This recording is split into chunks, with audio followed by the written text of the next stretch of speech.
Hello everyone, कैसे हैं आप सभी लोग। आज हम सब लोग पढ़ने जा रहे हैं एनसीईआरटी 7th क्लास का political life chapter 1 on equality का पार्ट 2।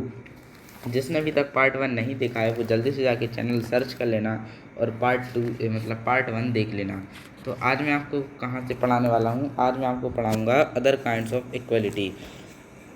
तो चलिए आज का लेसन स्टार्ट करते हैं। लेकिन वीडियो में आगे बढ़ने से पहले मैं आपसे एक बात कहना चाहूँगा, वीडियो को लाइक शेयर एंड सब्सक्राइब कर देना और बेल आइकन को भी प्रेस कर देना। तो चलिए स्टार्ट करते हैं। Other kinds of equality, Kanta is one of many people who live in democratic Indian and who have the right to vote but whose daily living and working conditions from equal। तो जो कांटा है वो कहती है कि वोट देने के लिए तो सब लोग एक सी लाइन में खड़े होते हैं इंडिया में, लेकिन जब मैं रोज़ काम करने जाती हूँ तब तो मेरे साथ ऐसा बिहेवियर नहीं होता है कि सब लोग एक साथ काम करते हैं। जबकि जो मेरी मैम साहब हैं वो सोफे पे बैठती हैं और मैं काम करती हूँ। तो people in India experiences inequality in different ways. तो जो पीपल है ना इंडिया के, उनको एक्सपीरियंस है इनइक्वालिटी के, यानी उनको डिफरेंट वेज से, यानी अलग अलग तरीक़ों से पता है कि अनइक्वलिटी यानी कैसे छुआछूत, यानी इसको क्या कहते हैं, छुआछूत कहते हैं, कि कैसे अलग अलग चीज़ों से, किस बहाने से इनके साथ अनइक्वलिटी करें। Let us see what this means by reading the two stories given below. Each of these is based on real incidents in people's life and reflect the different kinds of inequalities that exist in India। तो जो अभी अपन ने दो stories पढ़ी ना वो real incidents पर हैं, और जो इनइक्वालिटीज़ के इतने सारे एग्जिस्ट, यानी जो इनइक्वालिटीज़ हैं वो इंडिया में इतनी सारी एग्जिस्ट करती हैं, यानी इतनी सारी चीज़ें अभी इंडिया में हैं जो कि अनइक्वलिटी करती हैं। One of the more common forms of inequality in India is the caste system. तो जो सबसे बड़ा इनइक्वलिटी फॉर्म है ना, यानी कि जो अभी तक का सबसे बड़ा छुआछूत का वो है मार्ग, वो है कास्ट सिस्टम, यानी कि जातवाद। तो इसी के ऊपर से लोग ना छुआछूत करते हैं, यानी कि अनइक्वलिटी करते हैं कि नहीं ये लोअर कास्ट है, ये अलग है, ये ऊंचे कास्ट के हैं। तो ऐसा चलता है। If you live in rural India your cast identity is something that you probably learned or experienced very young. If you live in urban India, some of you might think that people no longer believe the caste। तो जो urban India पढ़ा था अपन ने 6th में, आप आगे चल के पढ़ेंगे, आप लोगों की अगर बुक में नहीं है तो। वैसे अपन ने 6th में पढ़ा था कि जो अर्बन इंडिया है वो ना ऐसे पहले कुछ भी जात पात के कुछ नहीं रखता था भरोसा, यानी कि ये लोअर कास्ट है, सब मिलजुल के काम करते थे और ऐसा कोई नहीं जानता था कि ये नॉर्मल कास्ट का है, ये हाई कास्ट का है, लोअर कास्ट का है, ऐसा कोई नहीं जानता था। और वो बिलीव भी नहीं करते थे कास्ट के ऊपर। But just look at these matrimonials shown from leading English newspaper and you will see how important the issues of caste continues to be the mid of highly educated urban India। तो जो आप देखते हो जो matrimonial site होती हैं, जहाँ पर कुछ होती हैं मैट्रिमोनियल साइट्स, उसको आप सर्च कर सकते हैं, आपको कहीं भी मिल जाएगी। तो जी इंग्लिश न्यूज़पेपर पे हेडलाइन चलती है, इम्पोर्टेंट जो इशूज़ हैं वो क्या है, कास्ट सिस्टम है। हाँ, मैट्रिमोनियल साइट वो क्या है, एक शादी की साइट है जहाँ पर कोई भी अपना वो डालता है, क्या डालता है, अपना बायोडाटा डालता है, तो उस पर देख सकते हैं। लेकिन जो वहाँ पर सबसे बड़ी चीज़ है वो दिक्कत के लिए, वो क्या है, जो न्यूज़पेपर में भी अगर किसी इंसान का बायोडाटा या नाम वगैरह आता है, फ़ोटो वगैरह, तो वो कास्ट के सिस्टम, यानी जो सबसे बड़ा इशू है ना वो कास्ट है, यानी कि जाति। Continues to be the minds of highly education urban India. फिर उसके बाद उन्हें आगे धीमे धीमे पढ़ते गए। अपन आगे पढ़ते हैं। Now let us read a story about the experiences of Dalit child attending school. तो अब अपन पढ़ने वाले हैं दलित चाइल्ड अटेंडिंग स्कूल। तो जो दलित चाइल्ड होता है वो अटेंडिंग स्कूल कैसे करता है, यानी स्कूल में वो कैसा, उसके साथ कैसा बिहेवियर होता है और उसको क्या क्या काम करने पड़ते हैं। You have already read about Dalits in the class 6th book. तो आपने ऑलरेडी पढ़ा है दलितों के ऊपर 6th क्लास में। Dalit is a term that this so called lower caste use to address themselves. तो जो दलित है ना वो सबसे मतलब लोअर कास्ट में आते हैं और Dalits means broken and by using this word lower caste are pointing to how they were and continue to be seriously discriminated again. तो जो दलित का मतलब क्या होता है, ब्रोकन होता है। ये कहाँ पर जो पॉइंट करता है किस चीज़ को, डिस्क्रिमिनेशन अगेंस्ट को। अब अपन पढ़ने वाले हैं ओम प्रकाश वाल्मीकि की एक कहानी, जिनको इनके साथ फेमस दलित राइटर थे। तो चलिए स्टार्ट करते हैं। Om Prakash Valmiki is a famous Dalit writer. तो अभी तक के यानी जितने भी लोअर कास्ट में राइटर थे दलित राइटर में, ये सबसे ज़्यादा फेमस थे। इन हिज ऑटोग्राफी झूठन, तो इनने एक बुक भी लिखी थी जिसका नाम था Joothan. He writes, I had so to sit away from the others in the class and that too on the floor. तो जब मैं क्लास में जाता था, वो अपनी स्टोरी बता रहे हैं ओम प्रकाश वाल्मीकि, कि जब मैं क्लास में जाता था तो मेरे साथ अच्छे से बिहेवियर नहीं करा जाता था, मुझे मतलब बेंच पे नहीं, मुझे ज़मीन पे बिठाया जाता था। The mat run out before reaching the spot is set on. तो जब मतलब जो मैट रहती है उसको धो लेते थे, जब मतलब अलग से एक मैट बिछाई थी मेरे लिए, और उसको मैट को भी वो लोग ना अलग कर देते थे, और फिर उसकी जगह या तो कोई नई लाते थे या फिर उसी को धो के अलग से डाल देते थे। और वो धोते भी वो नहीं थे, उसके लिए भी एक दलित वो नौकर लगाए थे जिससे वो धुलवाते थे। The mat run out before reaching the high, sometimes I would have to sit way behind everybody right near the door, sometimes they would beat the without any reason. तो कुछ मतलब ज़्यादातर ना जो सर थे उनके, जो मतलब टीचर थे, वो उनको डांटा करते थे बिना मतलब के। यानी कि बीट का मतलब क्या होता है, डांटना होता है। एक बीट मतलब कोई भी गाने में बीट होती है, वो वाला बीट होता है, और एक बीट वाला बीट यानी खाने वाला बीट होता है, और ये BEAT है यानी कि डांटना। तो यहाँ पर उनको डांटते हैं और डोर के यानी बाहर के मतलब क्लास से बाहर निकाल देते हैं बिना किसी रीज़न के। When sometimes they would beat me without the reasons, तो वो उनको किसी भी बिना रीजन्स के बाहर निकाल देते थे डांट के। When he was in class 6th the headmaster asked Om Prakash to sweep in school and the playground. तो क्लास 6th में जब वो ओम प्रकाश वाल्मीकि क्लास 6th में थे, तो जो उनके हेड मास्टर थे वो उनसे स्कूल की सफाई करवाते थे। यानी जो उनका बिग प्ले ग्राउंड था ना, उसकी वो लोग सफाई करवाते थे। ही writes the playground was very large, वो अपनी किताब में लिखते हैं, और मतलब जो उनने बुक बनाई है उसमें लिखते हैं he writes the playground was very large, जो प्ले ग्राउंड था वो बहुत ही ज़्यादा बड़ा था। Then my small physique called handle and cleaning it my back began to achieve. तो जो एक हैंडल आता है क्लीनिंग का, उससे करते थे, और एक झाड़ू लिए दे देते थे, और एक पीछे बैग आता था जिसको ना एक बद्दी टाइप का, जैसे आप स्कूल बैग देखते हो, स्कूल बैग की तरह एक बैग आता था जिसमें ऊपर से ढक्कन खुला रहता था, और उसमें ना कचरा उठा के उनको डालना पड़ता था। My face was covered with dust, तो जो उनका फेस था वो डस्ट से कवर रहता था। Dust had gone inside my mouth, और जो वो डस्ट थी ना वो उनके मुंह में चली जाती थी कभी कभार। The other children in my class were are studying and I was sweeping, तो जो मेरी क्लास के अदर बच्चे थे यानी और बच्चे थे, अन्य बच्चे, वो पढ़ा करते थे, और मैं बाहर, जो हेड मास्टर थे वो मुझे बाहर निकाल दिया करते थे कि जाओ ग्राउंड की सफाई करो। तो मैं यहाँ पर सफाई किया करता था। तो ये कौन लिख रहे हैं, ओम प्रकाश वाल्मीकि अपनी किताब में लिख रहे हैं। Head master was sitting on his room and watching मी, वो जो उनके हेड मास्टर थे वो एक कमरे में बैठ जाया करते थे यानी क्लासरूम की चेयर पर, और उनको वॉच किया करते थे, उनको देखा करते थे। I was not even allowed to get a drink of water, तो मेरे लिए ना पानी पीने की वो नहीं थी, क्या सुविधा नहीं थी।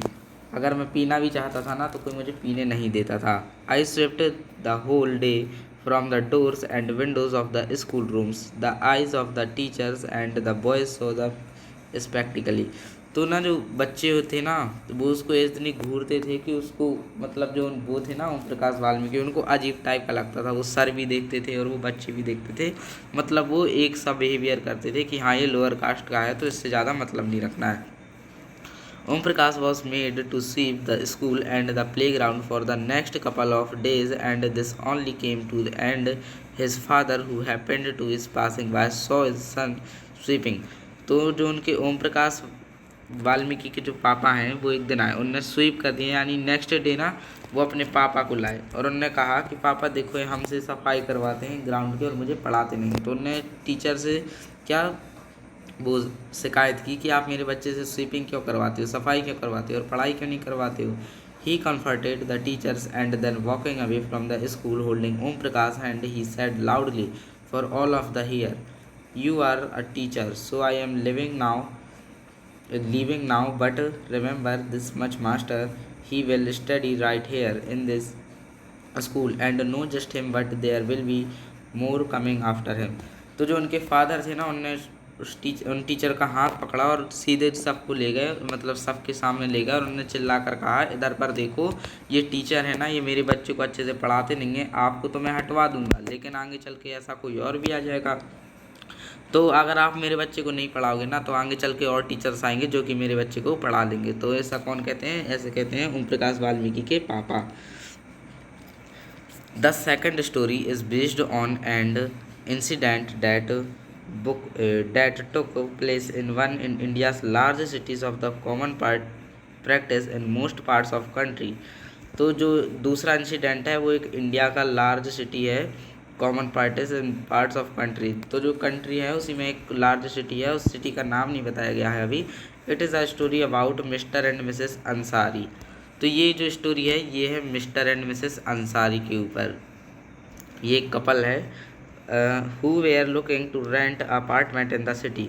वो ना अपने लिए वो क्या कहते हैं रेंट पे यानी कमरा ढूंढ रहे हैं किराए से उस सिटी में।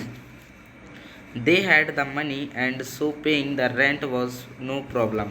तो उनके लिए ना पैसे देने में भी कोई प्रॉब्लम नहीं है और उनको घर चाहिए रेंट पे, बस उनको इतना चाहिए है और उनको और कोई भी प्रॉब्लम नहीं है, वो पैसे देने तैयार है, मतलब जो वहाँ की शर्तें हैं मतलब उस घर की किराए से जहाँ वो रहने वाले हैं उनको वो सब मंजूर हैं। They went to a property dealer for help to find a place.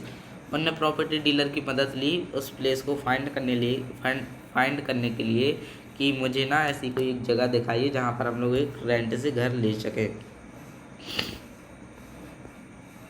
They visited the first apartment and Ansaris liked it very much and decided to take it।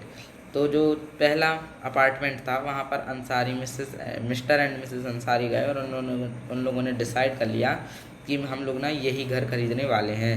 However, when the landlady found out their names, she made excuse how they could not rent to house someone who ate meat because the building did not have any non vegetarian residents. तो जैसे ही वहाँ की जो builder थी ना, building की जो owner थी, उन्होंने जैसे ही उनका नाम सुना कि ये मिस्टर एंड मिसेस अंसारीज हैं तो उन्होंने तुरंत अपना कोई ना कोई इशू बनाया कि यहाँ पर कोई भी जगह नहीं है और उन्होंने सीधा मुंह पे कह दिया कि आप लोगों को हम रेंट पे कमरा नहीं दे सकते हैं क्योंकि आप लोग मीट खाओगे, ये खाओगे, फ़िश खाओगे तो पूरे जो मतलब अपार्टमेंट है उसमें बदबू फैल जाएगी, तो यहाँ पर कोई भी नॉन वेजिटेरियन है नहीं और आप अलग से हो जाओगे और पूरे जो अपार्टमेंट है उसको प्रॉब्लम भी होगी। तो ऐसा कहकर वो वहाँ से निकाल देती हैं डू नॉट रेसिडेंट्स। हाँ, both the Ansaris that the property dealer were surprised to hear the because they could smell fish being cooked in the neighbor's house। तो जो अंसारीज का जो डीलर था यानी जो डीलर प्रॉपर्टी डीलर था उसने क्या सरप्राइज हो गया कि जो उसका घर था जहाँ पर वो लोग गए थे खरीदने वहीं पर एक अजीब सी यानी कि जो वो होता है ना मीट की पकने की है मतलब जो फिश है फिश की खुशबू आई जबकि बगल में था वो। The same excuse was repeated in the second and the third apartment. तो यही सेम एक्सक्यूज़ बनाया जो सेकंड था और थर्ड अपार्टमेंट था जहाँ पर वो गए वहाँ पर भी यही एक्सक्यूज़ बना दिया गया। Finally the property dealer told them that they might want to change their names and call themselves mister and Mrs Kumar. तो जो प्रॉपर्टी डीलर था वो थोड़ा होशियार था और अच्छा भी था, तो उसने उनको एक आइडिया दिया कि आप ना अगर यहाँ पर घर ढूंढ रहे हो तो आपको अपना नाम चेंज करना होगा, आपको अपना नाम मिस्टर एंड मिसेस अंसारी से हटाकर मिस्टर एंड मिसेस कुमार रखना होगा। तो the Ansaris were reluctant to do this and decided to look some more। In the end, it took a whole month of looking at apartments before they found a landlady who was willing to give them place।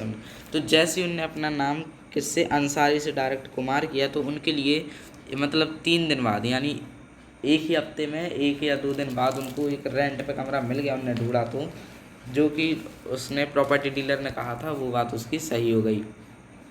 अब अपन पढ़ेंगे recognising dignity. You have you have understood by now that the caste we are born into, the religion we practice, the class background we come from, whether we are male or female, these are often things that determine who some people are treated unequally. Om Prakash Valmiki and the Ansaris are being treated unequally on the basic difference of caste religion. तो आपने भी पढ़ा कि जो अंसारीज थे और वाल्मीकि, ओम प्रकाश वाल्मीकि थे, उनके लिए ना अनइक्वालिटी थी, यानी कि रिलीजियन के कारण, यानी जो उनका धर्म था उसके कारण उनको कुछ बहुत ही ज़्यादा प्रॉब्लम्स हो रही थी। जो ओम प्रकाश वाल्मीकि थे, उनके लिए क्या कह दिया गया कि आप दलित हैं इसलिए आपको हम लोग अच्छे से ट्रीटेड नहीं कर रहे हैं। और जो अंसारीज थे उनके लिए जब वो रेंट पर कमरा लेने गए तो उनने क्या इशूज़ बना दिया जो वहाँ के डीलर थे कि नहीं, यहाँ पर आप लोग मीट पकाएंगे, फ़िश पकाएंगे, एग पकाएंगे, तो पूरा जो वो है ना अपार्टमेंट वो नॉन वेजिटेरियन है, और यहाँ पर आप वो क्या कहते हैं, यहाँ पर सब लोग वेजिटेरियन रहते हैं और फिर आप अकेले से नॉन वेजिटेरियन हो जाएंगे तो फिर अच्छा नहीं लगेगा, और यहाँ पर पूरे अपार्टमेंट में बदबू भी फैल जाएगी। तो इसलिए ना ऐसे 3-4 अपार्टमेंट में उनको मना कर दिया गया। When persons are treated unequally, their dignity in violated, the dignity of both Om Prakash Valmiki and Ansaris was violated because of the way in which they are treated. तो जो डिग्निटी है ना वो वियोलेटेड की, जो ओम प्रकाश वाल्मीकि के साथ और अंसारीज के साथ भी, वो बहुत ही ज़्यादा गलत है। जिस प्रकार से उनको ट्रीट किया जाता था वो बहुत ही ज़्यादा गलत है। By picking on him and making him sweep the school, Om Prakash Valmiki को झाड़ू पकड़ा दी जाती थी और कह दिया जाता था कि जाओ बाहर स्कूल का ग्राउंड साफ करो। Because of his caste, Om Prakash Valmiki schoolmates and teachers had the dignity hardly, तो उनकी कास्ट के कारण जो ओम प्रकाश वाल्मीकि के क्लास स्कूलमेट्स थे और जो टीचर्स थे वो हर्ट करते थे। Made him feel as if you has less than equal to all other students in the school, तो जो उनके फादर थे उनका कहना था कि सबके साथ फिर एक ही सा बिहेवियर क्यों नहीं होता है, मेरी बच्चे के साथ ऐसा क्यों होता है। Being a child, Om Prakash Valmiki could do a very little about the situation that he was in, तो जो ओम प्रकाश वाल्मीकि थे ना वो उस वक्त बहुत ही ज़्यादा छोटे थे जब उनके साथ ये सिचुएशन से वो गुजर रहे थे। It was his father who on seeing his own sweep felt angry by this inequality treatment and confronted the teacher, तो जो उनके पापा थे उनको बहुत ही ज़्यादा गुस्सा आया कि मेरे बच्चे से यहाँ झाड़ू लगवाई जा रही है और वहाँ सारे बच्चों को पढ़ाया जा रहा है, ऐसा क्यों, क्योंकि उनकी कास्ट अलग थी। तो उनको ना ये बहुत ही ज़्यादा गुस्सा आया और उन्होंने कन्फर्म किया डायरेक्ट प्रिंसिपल से था। Ansaris dignity was also hurt when persons refuse to lease their apartments of them, तो जो अंसारीज थे उनके लिए बहुत ही ज़्यादा हर्ट हुआ क्योंकि जो अपार्टमेंट्स थे उनके लिए अलग अलग बहाने बना दिए जाते थे कि आपको नहीं दिया जा सकता। However, when the property dealer suggested that the change their name, तो जो प्रॉपर्टी डीलर था उन्हें आखिरी में कहा कि आप अपना सरनेम चेंज कर लीजिए या फिर नेम चेंज कर लीजिए। It was there dignity for self respect that made they refuse this suggestion, तो इसके बाद ना उनकी जो सेल्फ रिस्पेक्ट थी वो बनी रही इस सजेशन के बाद।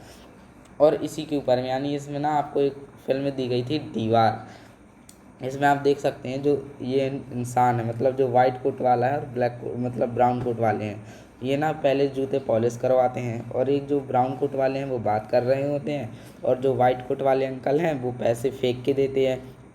तो वो लड़का होता है ना वो उसको मतलब ऐसे देखने लगता है, मतलब वो सोचने लगता है कि हमें आप ऐसे पैसे फेंक के मत देखिए। तो जो ब्राउन कलर का सूट पहने है ना वो कहते हैं आपको ना, चाहे वो अमीर हो मतलब चाहे वो लोअर कास्ट का हो या फिर हाई कास्ट का, आपको ना हर चीज़ से मतलब हर एक इंसान से अच्छे से पैसे देने चाहिए या बिहेवियर करना चाहिए। तो जो वो बात कर रहे थे अंकल जी, उनने पैसे उठाए और उसको हाथ में दिए तो फिर वो वहाँ से चले गए। तो ये फिल्म है एक दीवार, उसको आप ज़रूर देखिएगा, ये अच्छी फिल्म है। Equality in India and democracy. The Indian Constitution recognizes every person as equal. This means that every individual in the country, including male and female persons from all castes, religion, tribes, educational and economic backgrounds are recognised as equal. तो जो constitution बना है ना वो हर चीज़ों को recognise करके बना गया है, जैसे कि एवरी इंडिविजुअल के लिए country including male and female person, तो किसी के साथ भी ना छुआछूत नहीं की जाएगी, ऐसा कॉन्स्टिट्यूशन में लिखा गया है। This is not to say the inequality case is to exit, it does not, but at least in democratic India the principle of the equality of all persons is recognised. इससे फ़र्क तो नहीं पड़ा, लेकिन हाँ वाकई कुछ ज़्यादा फ़र्क पड़ा। अभी भी 10-20% लोग ना अभी भी मतलब अनइक्वलिटी अनटचेबिलिटी करते हैं कि नहीं ये लोअर कास्ट का है और मैं हाई कास्ट का हूँ। तो आज के लिए इतना ही। अगर आपको ये वीडियो पसंद आई हो तो लाइक शेयर एंड सब्सक्राइब कर देना, और अगर आपने इस वीडियो का पहला पार्ट नहीं देखा है तो जल्दी से जाके मेरा चैनल सर्च कर लेना सार्थक स्टडी क्लासेस, और उसमें आपको पहली पार्ट की वीडियो मिल जाएगी, और जो इसका आगे का पार्ट है वो मैं आपको थर्ड पार्ट में दे दूँगा। तो आज के लिए इतना ही। Thank you.